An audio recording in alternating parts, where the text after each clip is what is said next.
Indian Army. After this, we will take some questions. Over to Lieutenant General Anil Puri. Thank you. जय Hind. Agnipath scheme balance करती है तीन चीजों को। एक, यूथफुल प्रोफाइल आर्म्ड फोर्सेस का। दूसरा, टेक्निकल सैवी लोग और अडेप्टेबल लोग भारतीय सेना में आएंगे। तीसरा, इंडिविजुअल को फ्यूचर रेडी करती है।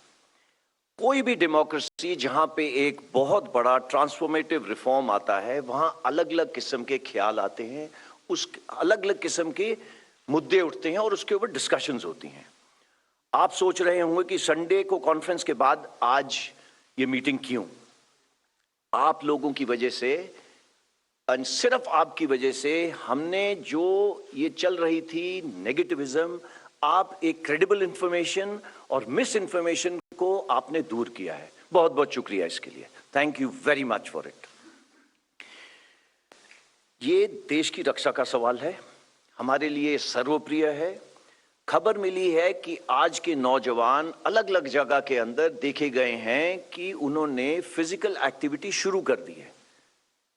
दिस इज ऑल हैपेंड सिर्फ आपकी वजह से। Again thank you for it. जो क्रेडिबल इंफॉर्मेशन है, जैसे कि ये र्यूमर मॉन्गरिंग चल रही थी, किसी ने ये निकाला गया कि ये जो मुद्दा है, जो पुराने वाले टाइम के ऊपर जो लोग भर्ती हुए हैं उनको भी अग्निपथ में डाला जाएगा, क्योंकि आप लोगों ने इसको मिस इन्फॉर्मेशन को बेनकाब करा। आज ये सिर्फ 24 घंटे के अंदर फेक इन्फॉर्मेशन मानी गई है। ये जैसा कि मैंने बोला, नेशनल सिक्योरिटी का सवाल है। र्यूमर की स्पेस और विनाश की वो देश की रक्षा के लिए होगा, और जो भी सॉल्यूशन बनेगी उसमें तीन चीजें होंगी। एक तो वो देश की रक्षा सेंट्रिक होगी, दूसरा यूथ सेंट्रिक होगी, और तीसरा सोल्जर सेंट्रिक होगी। उसके अंदर जो हमारे लिए सबसे जरूरी है, देश centric and soldier centric solutions. बहुत कमिटीज बनाई गई थी इसके ऊपर। ये ट्रांसफॉर्मेटिव स्कीम जो थी, ये कई दिनों से जरूरत थी हमारी। इससे पहले क्या क्या कमिटीज हुई? अरुण सिंह कमेटी हुई 1989 में, कारगिल रिव्यू कमेटी हुई 2000 में, ग्रुप ऑफ मिनिस्टर्स बिठाए गए जिन्होंने नेशनल सिक्योरिटी सिस्टम के बारे में बोला 2001 में, सिक्स पे कमीशन ने 2006 में, and as late as 2016 Shekatkar committee में। जो हमारा मेल इन सब कमिटीज का रहा है आप सबके साथ। और इसको आपने, ये जो आर्टिकल है ये 1989 का आर्टिकल है, जिसमें बिल्कुल क्लियरली दर्शाया गया है कि हमारे को एक तो जवानों की एज कम करने की जरूरत है, और जो लोग उसको कमांड कर रहे हैं उसको भी एज कम करने की जरूरत है। इन सब कमिटीज के अंदर कई सारी चीजें थी। वो क्या क्या थी? उनमें से सबसे महत्वपूर्ण थी हायर डिफेंस रिफॉर्म की जरूरत है, जिसके अंदर आईडीएस क्रिएट करा गया। उसके बाद इंटीग्रेशन जॉइंटनेस की जरूरत थी, एक डिफेंस इंटेलिजेंस एजेंसी की जरूरत थी। फिर टीथ टू टेल रेशियो, जो आगे लड़ने वाले जवान हैं और जो पीछे उनको सपोर्ट करने वाले जवान हैं, उनकी रेशियो ठीक करनी चाहिए। फिर मॉडर्नाइजेशन की जरूरत थी। ये सब कमिटीज ने ये सब पॉइंट्स बनाए, और ये सब हो रहा है। कई चीजें हो गई हैं, जैसे कि जो 2 साल पहले सीडीएस का क्रिएशन हुआ, बट जो यंग प्रोफाइल जो सबसे नीचे मैंने लिखी है लाल के अंदर, कमांडिंग ऑफिसर की यंग प्रोफाइल करने की जरूरत थी हमें, और सोल्जर की। कमांडिंग ऑफिसर की यंग प्रोफाइल हमने कर दी।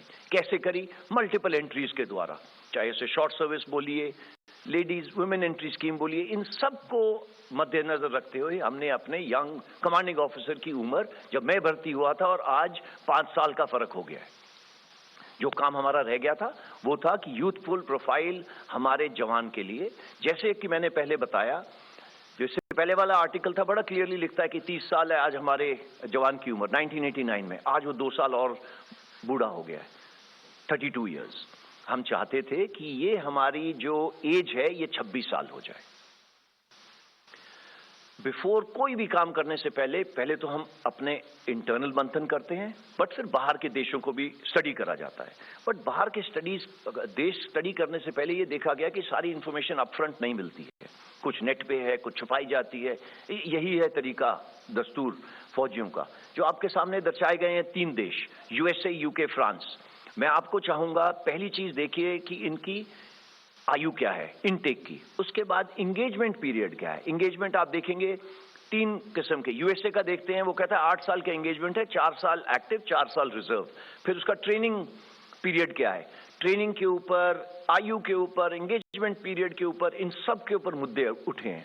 तो आप ये 3 देशों का देखिए। अब सिर्फ मैं आपको ये चाहूंगा देखना कि एंगेजमेंट भिन्न भिन्न प्रकार की हैं। अगर आप एक साइड में देखें फ्रांस को, उसके अंदर एंगेजमेंट पीरियड मल्टीपल है, 1 साल, 2 साल, 3 साल। ये क्यों कर रहे हैं? ये उस देश की जरूरत है।